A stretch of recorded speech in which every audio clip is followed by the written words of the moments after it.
Yani o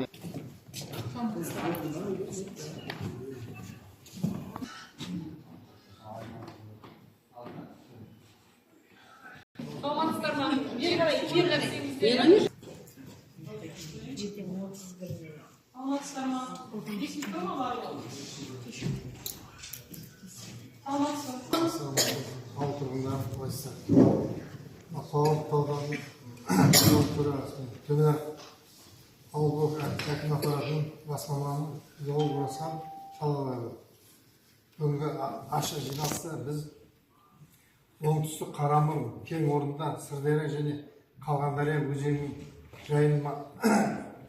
жайылмасы су тасқынына қарсы бөгет салу жобасына ықтимал әсерлер туралы есеп жобасын талқылайтын боламыз. Қоғамдық тыңдаулар өткізу регламент бекітеді. Қоғамдық тыңдауларға қатысушылардың тіркеуі. Тіркелді бәрі келіскен уақытта қоғамдық тыңдаудың ашылуы. Ашып тұруы. Баяндамашылардың сөз сөйлеуі, баяндамалардың талқылауы. Баяндамалар бойынша қоғамдық тыңдауларға қатысушылардың ескертулері мен ұсыныстары тыңдалады. Баяндамашылар өз кезегінде қоғамдық тыңдауларға қатысушылардың ескертулері мен ұсыныстарына жауап береді. Қоғамдық тыңдаулардың қорытындылары регламентті бекіту туралы қатысушылардың шешімдері. Қарсы еместер ме? Болмасаңыздар қол көтеріңіздер. Қарсы? Жоқ. Қалыс қалды. Жоқ. Енді кезекті ұсыныстарыңыз болса, көпшілік дауыспен хатшыны таңдап жіберейік. Хатшылыққа мына Жүсіпова Гүлназды таңдаса. Қарсы еместер ме? Қарсы емеспін, қол көтеріңіздер. Қарсы қалыс қалған жоқ. Қоғамдық тыңдауды ашық деп жариялаймын. Құрметті қоғамдық тыңдауға қатысушылар, мен есім Жүсіпова Гүлназ. Жүсіпова Гүлназ қатысушыларда осы баяндамамды таныстырып өткен сіздерге. Бүгінгі ашық жиналыста оңтүстік Қарамыл кен орнында Сырдария және Қалғандария өзенінің жайылмасына су тасқынына қарсы бөгет салу жобасының ықтимал әсері туралы есеп жобасын талқылайтын боламыз. Нысан Қызылорда облысының Шиелі және Жаңақорған аудандарында орналасқан. Жұмыс жобасының негізгі мақсаты Рушес жауапкершілігі серіктестігінің өндірістік қуатына болашақта кеңейтуге жағдай жасауға болып табылады. Қыс-көктем кезінде Сырдария өзенінің жыл сайынғы су тасқыны, сондай-ақ Сырдария өзенінің мұздың кептелісі табиғи және техногендік сипаттағы төтенше жағдайлардың озаты қарастырылып отырған оңтүстік Қарамыл уран кен орындары Сырдария өзен су басатын жайылмасында орналасқан. Осыған байланысты Сырдария өзенінің жайылмасында су тасқынына қарсы бөгет салу қажеттігі туындап отыр. Ең жақын ауылды мекен Төмен Нарық болып табылады. Бұл қарастырылып отырған учаскеде шамамен 12 шақырым қашықтықта орналасқан. Мүлік аумағында тарихи мәдени мұра объектілері, 13 сәулет археологиялық объектілер жоқ. Жобаланған нысан ерекше қорғалатын табиғи аумақтарда және мемлекеттік орман қоры жерлерден тыс жерде орналасқан. Атмосфералық ауада әсеріне келетін болсақ,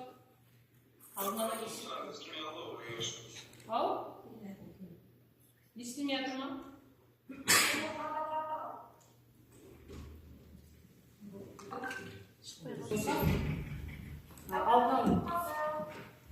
естілді ма?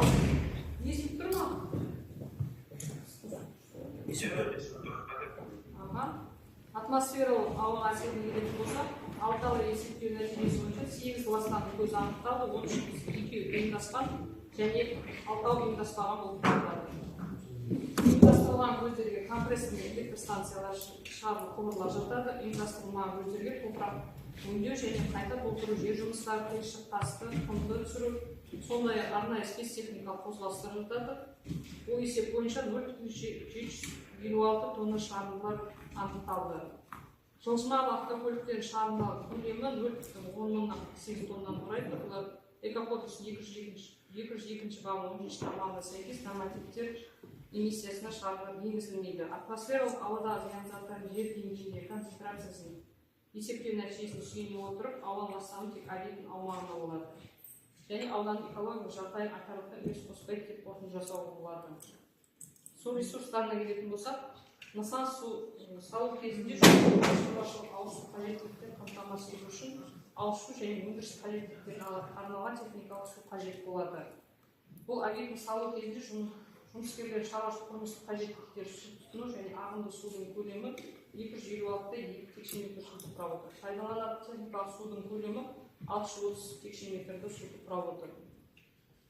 Құрылыс алаңында санитарлық тұрмыстық үй жайларында су жүйесі, биотуалет, жылжымалы дәретхана, кабиналар арқылы жүзеге асырылады. Осы жобаны іске асыру кезінде төгіндер келісімшарт негізінде бөгде мекемелерге беріліп отырады. Өндірістік және тұтыну қалдықтарына келетін болсақ, қатты тұрмыстық қалдықтар, құрылыс қалдықтары, майланған шүберектер, жалпы қалдықтардың көлемі 1,86-85 тоннаны құрап отыр.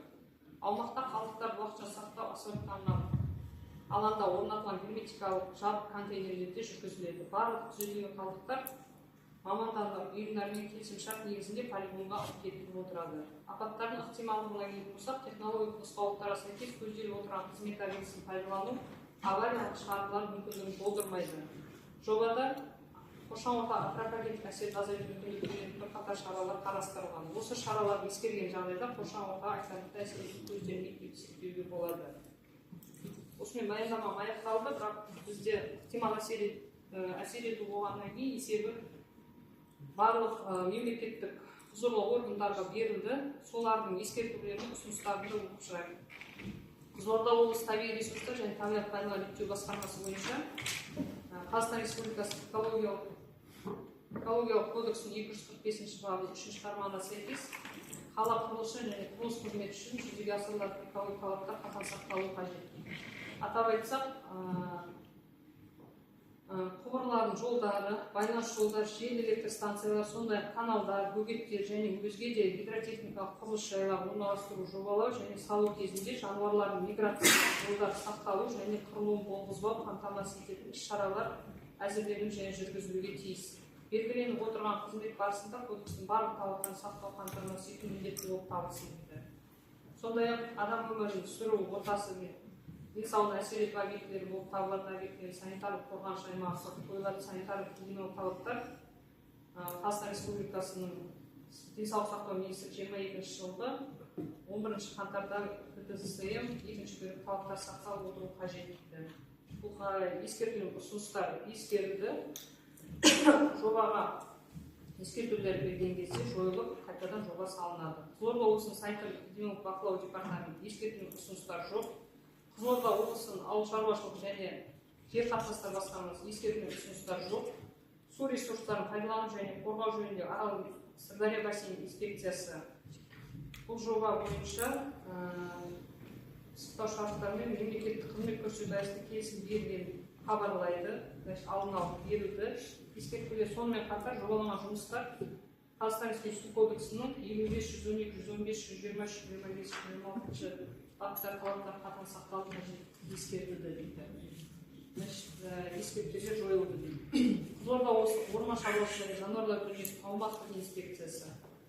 Бұл жақта да өсімдіктер дүниесінен бірқатар заңдар талаптар сақталсын деген. Атап айтсақ, жабайы өсетін өсімдіктер олардың бөліктері мен дериваттарды жоюға және бүлдіргі заңсыз жинауға жол бермеуге дейді. Табиғи өсімдіктердің қауымдастықтар тұтастығын бұзбауға, олардың биологиялық әралуандығын сақтауға ықпал етуге, өсімдіктер дүниесін алып жатқан учаскелік өрт қауіпсіздігінің талаптарын сақтауға және сондай-ақ барлық атап өтуіміз ары қарай осының ішінде барлық заң талаптарына сәйкес, оның ішінде экологиялық талаптар сақтала отырып жүзеге асырылуға тиіс дейді. Барлық ескертулер мен ұсыныстар қабылданды. Олар жоба кезінде ескертпе берген кезде жойылып қайтадан жоба салынады. Шиелі ауданы әкімдігі ескерту мен ұсыныстар жоқ. Жаңақорған ауданы әкімдігі Қазақстан Республикасының денсаулық сақтау министрінің 22 бұйрығына сәйкес өнеркәсіп объектілеріне қойылатын санитар эпидемиологиялық талаптар, санитарлық қағидалар бекіту туралы заңдар қатал сақталсын дейді. Өндіріс барысында облыстық, аудандық және өзге де маңызды автожолдар, сонымен қатар егістік пен жайылымдық жерлерге су алатын каналдар мен су қашықтыларын бұзылуына жол бермеу, бұзылған жағдайда қайта қалпына келтіру деп ескертпелер. Бұл ескертпелерде барлығы қабылданды. Жоба кезінде жойылып қайтадан жоба салынады. Қызылорда облысы бойынша экология департаменті бұл жерде де бірқатар ескертпелер берген. Атап айтсақ, қалдықтармен операция орындау. Бұлар қалдықтар пайдалану баламалы әдістерді көздерсін дейді. Сондай-ақ экология кодексінің 212 бабына сәйкес су объектілері және оларды қорғау талаптары ескертілсін деген. Сондай-ақ жаңа Аралбасы инспекциясы сияқты су кодексінің бірқатар баптар бойынша қатаң сақталу қажеттігін айтты. Жер көлік жұмыстарын орындау кезінде шаңды басу жөнінде іс-шаралар көзделсін деді. Сондай-ақ сумен жабдықтау жүйесін салу кезінде тазарту қондырғыларын шланды шығару әдістері қарастырылмаған. Өйткені бұл жобаны іске асыру кезінде төгінділер келісімшартқа сәйкес басқа мердігер ұйымдарға жіберіледі деп істеді. Бірақ алайда Рушес жауапкершілігі серіктестік операторының сарқынды сулар қабылдау және тазарту бойынша жеке тазарту қондырғылары бар. Жоғарыда айтылғандарын сүйене отырып, сарқынды суларды ағызу үшін өзін тазарту қондырғыларын апару қарастырылсын дейді.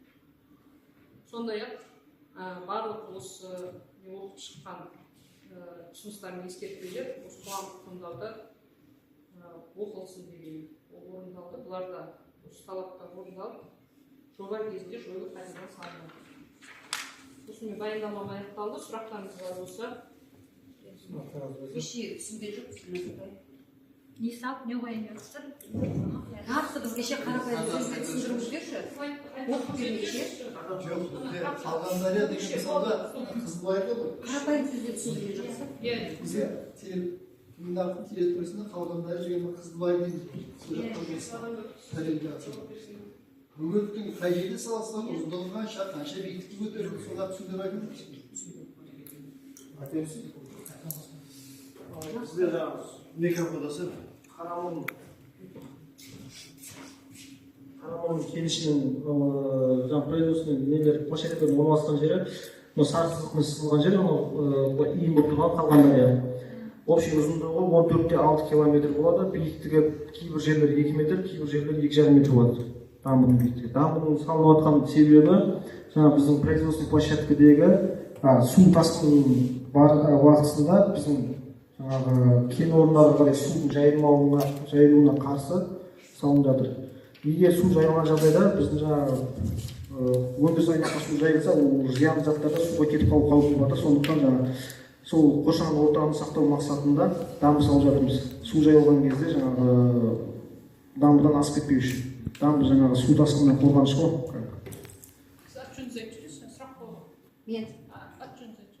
Мен байға жұпар. Ренжімен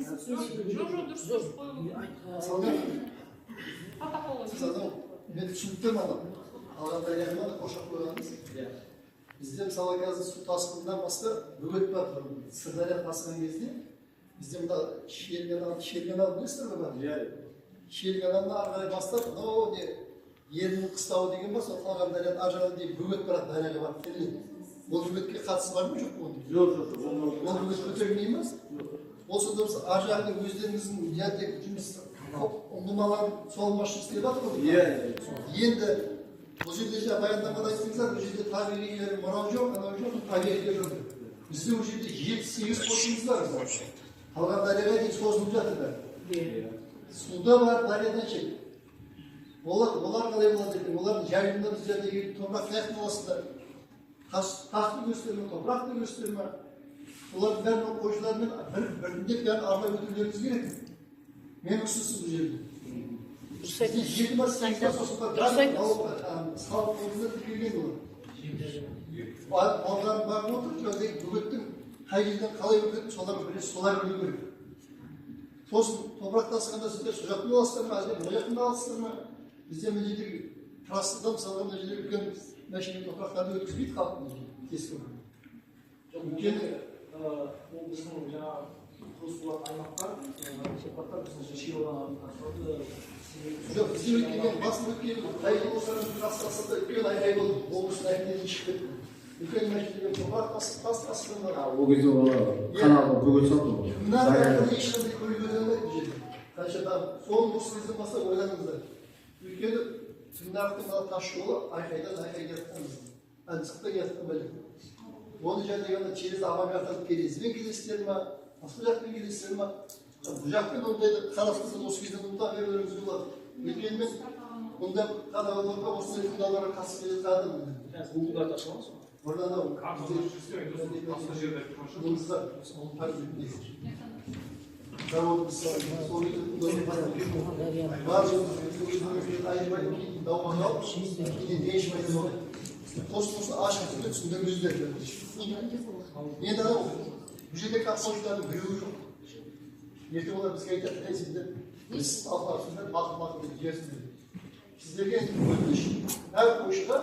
barış dağ kaydediği salınır, kaydeden tekstilip, son sündürüp ötü görür.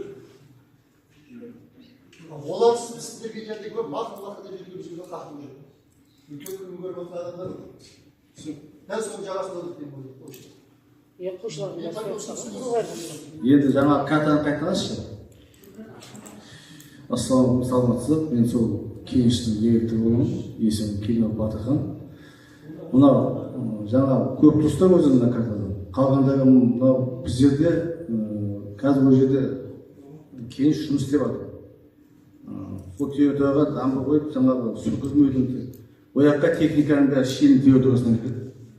Сол цехтың үстінен келеді. Дамбаға топырақты жаңа ауылында карьер бар екен. Сол жақтан тасиды. Қазір анау шендегі асфальт заводқа, цемент заводқа сол жақтан топырақ тасиды. Өткен карьер сол жаңа ауылында бар. Сол жақтан тасиды. Бұл жерде Алештегі бір қойшы бар, Руштаты бар. Сол кісілер біледі. Мына қазір сағсызбен сол жағына кетіп барды ғой, ұзыннан дарияны айналып, қалған дарияны айналып өткен. Ол жерде баяғыда білесіздер, гравий жол бар. Байкенжеге өтетін. Сол жолдың үстіне кетеміз, үлкейтеміз, сол жолдың үстіне түсіп, тек болған жерде мынау сағсызбыз, біз жол болады. Сол іште ол жерге 28-29 жылдары ғана келеміз, әзірге кірмейміз. Ол жер бос әлі. Мына астыңғы жағында тұрған жер, ол жерде біздің полигон бар, мына қалған дарияның жиегін сол дамбаны соғайын деп жатыр. Дариядан қалған дариядан су көтерілгенде біздің полигон кірмесін. Ол қорғаныш тұрады. Мынау сол жағын көрсеңіз ақсызып тұр ғой, үлкен. Сағының жоғары жағына кеткен. Ол жерде бізде уже жол бар, жол соғып тұрған. Сол дамба есебінде жаңағы 2,5 метр биіктікте, ширинасы 6 метр, астығы жағы 12 метр. Бұл жол бар. Мен мына қалған жағында жол жоқ болғасын, кедергі дарияның суына кедергі жоқ болған, сол қолдан су қайдырып жатырмыз өзіміз. Оған үкімет өзіміз мекемеде ақша бөліп, өздері істейді. Техниканың бәрі сол шегін территориясынан өтеді, жол сол жақта. Терминалға ешқандай техника жүрмейді. Ол жаңағы біздің негізгі мырзамыз қазір сұрақтарыңыз жазып болады. Ол жақтан әдеті кездесіп сөйлесеміз. Қашан бастайсыздар? Бұл әлі проект, бұл басталса келесі жылы басталады. Иә. Тағы сағанда жаңағы қойшыларымызға беріп, ұрмайына беріп, өйтіп басып кетпейді. Қайта сол қойшыларды қорғап қаламыз деп отырмыз ғой. Өздеріңіз әмектеріңізге сабатсыз ғой, қойшыларға сабатсыз жоқсыз. Енді ашшы. Енді Алештің үйі мысалы мынау бойшылық, арық бойшылық, жоғары жағындағы бар. Иә. Сондықтан бұл Алештің ана баяғы гравий жолды біздің сөйтетер, үлкейтеміз, биіктетеміз. Қайта сол жаққа жүргіземіз.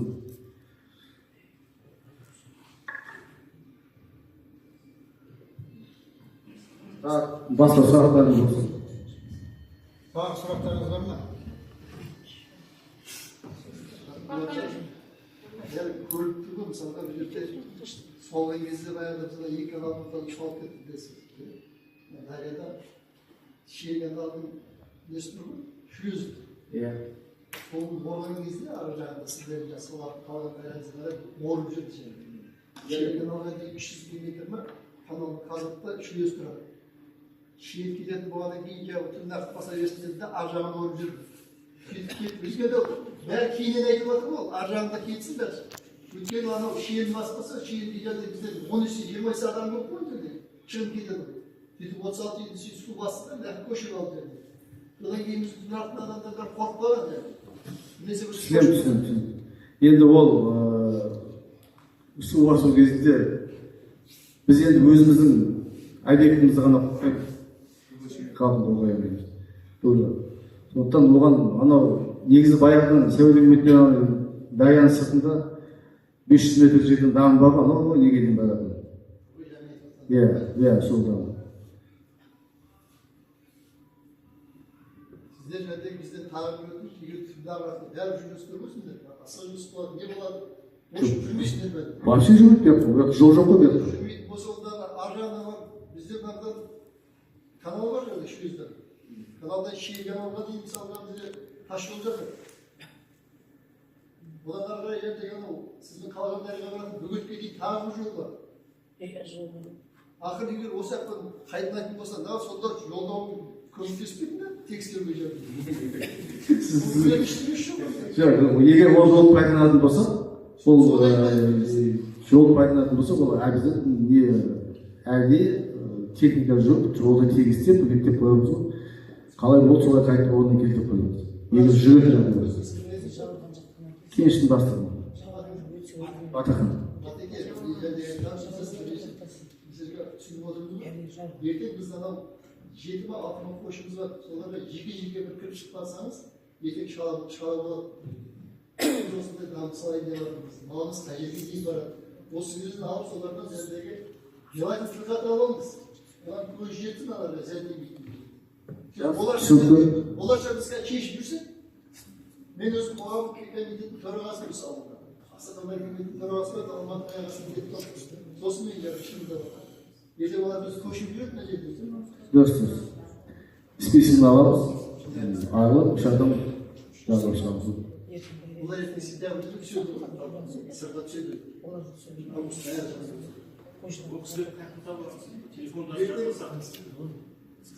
Августың аяқ жақта олар қолдан түседі. Қыстауларда барады. Кәсібі қолдан түзелген кісі ғой жатыр. Алешаны тауып аламыз көрмеді. Сол Алешадан сұрасаңыз айтып береді. Алеш деген содан сұрасаңыз айтып береді. Сол қойшылардың бәрі таниды. Сіз айтып жатқаныңыз Алеш Асқарбектің баласы ғой. Қожамбек Гүлхан. Иә. Байроз.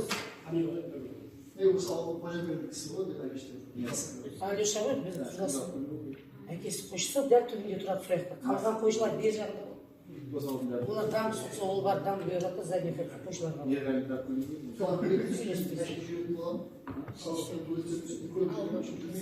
Сол әдей 4,5 метр ширмасын көлік жүретін болып жатырмыз. Ол көлік, ана бізде военземнің охрана болады ғой, сол дамның үстінде жүріп отырып, тексеріп отырады.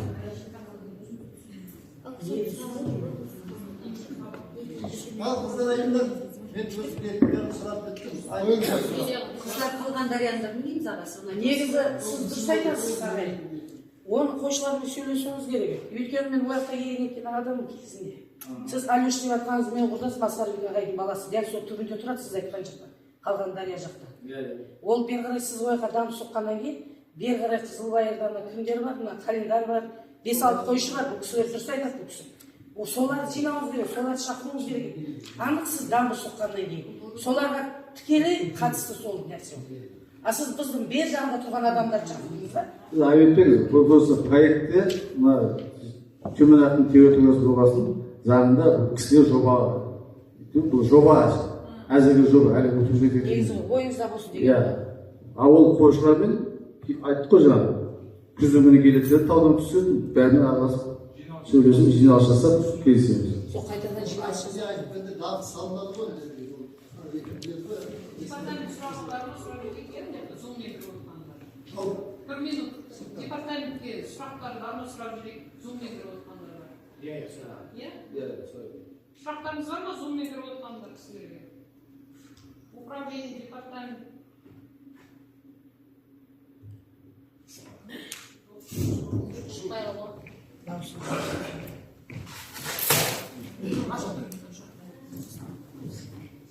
Ayta beringiz. Eshitib turman.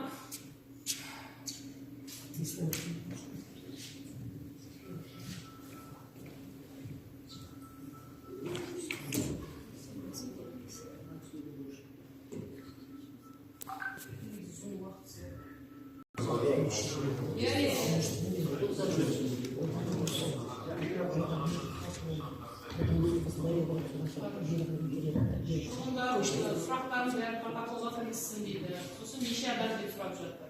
30 шаққа дейін. 25-26 адам деп жатыр. Мына бойынша айтып. Жарайды онда. Басқа сұрақтарыңыз жоқ. Бүгінгі қоғамдық мынау ерекше барлық талаптардың сақталуына байланысты өткізілді деп басқа сұрақтарыңыз болса Білмейді ғой. Рахмет, келіп басқандарыңызға. Сендер дегеніңіз